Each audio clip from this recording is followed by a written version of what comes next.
world currently is calling the best women's division in wrestling currently. Hmm. Um, I think Triple H shined a lot with the men and the tag team division and some of the women when they had their horsemen. But Sean is really having his bread and butter in the women's division. And you look at that whatever way you want to, because there's a couple different ways you could be like, yeah, he's got a finger on the demographic. Go ahead, Um, Sean. Sean know what he um doing. listen.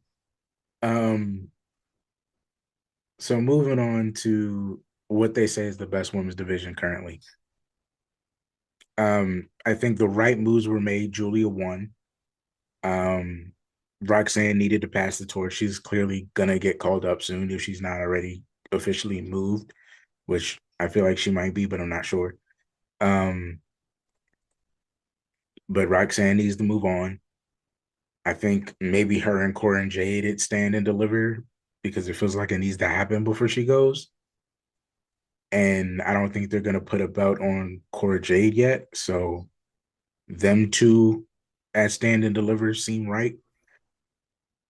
But moving away from that into the title picture, Julia wins Hmm. and Stephanie Vakir wins, who honestly I thought out of the three new big names they brought to NXT, Stephanie Vakir was the most primed to be champion already because she was better on the mic and just about the same in the ring.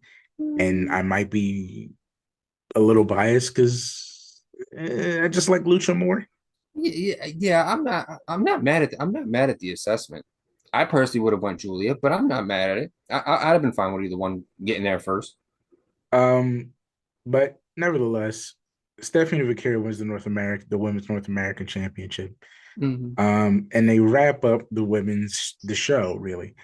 Um, they wrap up the show with uh those two celebrating in the ring together, and Jordan Grace music hits. Jordan Grace is officially NXT. She comes out in like the old school black and gold "We Are NXT" shirts, but they've made it Updated. silver. Yeah, they've updated to make it the black and silver that is NXT of now, which really says I've hit my Triple H version of NXT. Like this is what my NXT is now. It's established. Now it's a real brand and it's considered as such.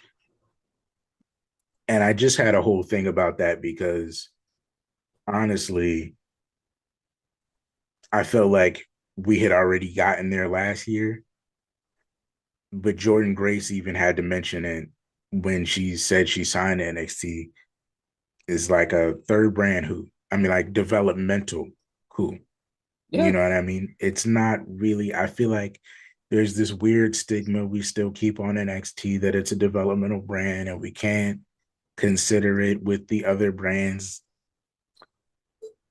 I'm past that. Yeah. If you see who's on NXT, who comes to NXT, the type of feuds they have on NXT, the people that want to come to this NXT, it feels like the black and gold in a different incarnation. It's slightly variated, and the variation is Shawn Michaels.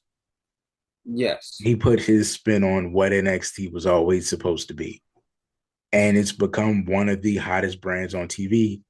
And I don't want to be that guy, but if you think I'm lying, you can look at the numbers. Not They even, beat AEW every week.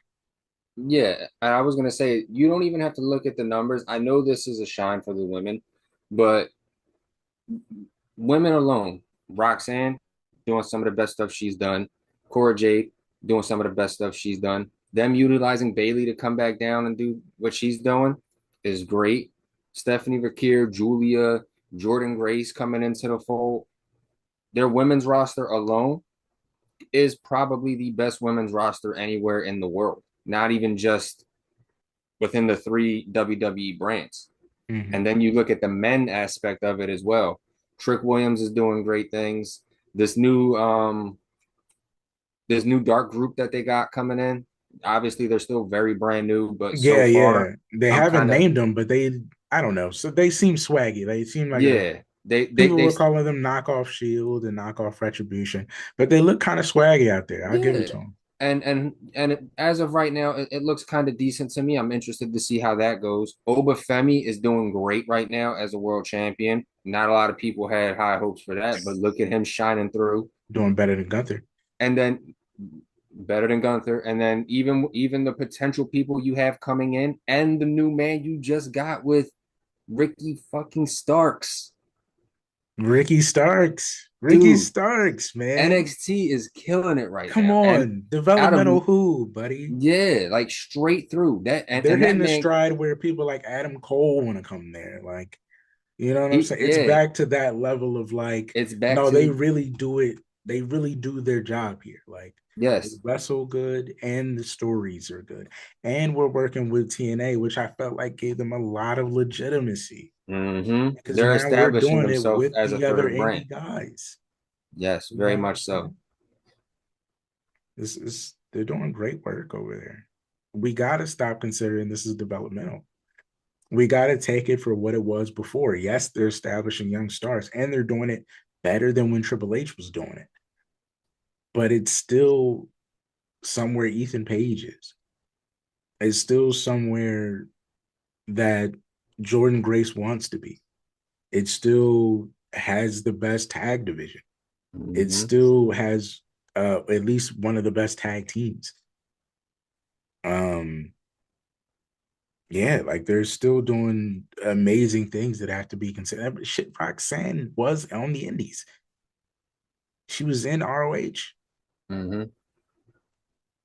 It's a legitimate place, man. We gotta start showing putting some freaking respect on NXT. It's just as Absolutely. important as the other shows. We got to treat it as such.